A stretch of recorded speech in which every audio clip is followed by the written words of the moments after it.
බැන්ඩු අයියා පොඩක් හම්බෙන්න කියලා ආවේ. මම ෆ්ලැට් එකේ C බ්ලොක් එකේ. මම හේමා. මීට ටික දවසකට උඩදී අයියාගේ මල්ලි මායි අතර පොඩි ප්‍රශ්නයක් ඇති වෙලා මම මල්ලිට ගැහුවා. බැන්ඩු අයියේ දෙන්න කතා කරගෙන ඉඳිද්දි වැරදිලා වගේ මෙයාගේ තාත්තට පාරක් වැදුනා. එතෙන්දි තමයි ප්‍රශ්නේ ඇතුනේ බැන්ඩු අයියේ. අඩෝ උඹ මගේ ඒරියා එකේ ඉඳන් මගේ මිනිස්සුන්ට විරුද්ධව පොලිසිය ඇන්ට්‍රියක් දැම්මා ආ? මගේ බයික් එක හොරගම් කරපේකවල මම පොලිසියට බාර දුන්නේ. ඒ අයියේ ගෝලෙක් කියලා මන් දැනන් හිටියේ නේ. අඩෝ උඹ කියන අපේ කොල්ලෝ ඔක්කොම හොරු කියලාද මිනිහා? එහෙම නෙමෙයි. අයියව මෙතනට ගෙනල්ලා මගේ ඉස්සරහා තියලා අහලා බලන්න.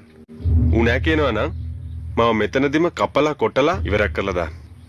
බැන්ඩෝ ඇතුළට ගියාට පස්සේ බිස්නස් එක දිගටම කරගෙන යන්න කියලා මහත්තයා මට යෝජනාවක් දැම්මා. මං කිව්වා අයියනකම් බෑ කියලා. මට පේන්නේ මහත්තයා ජීජීව බාගෙන වගේ. අයියෝ උඹ මට මේක නොකියුවේ?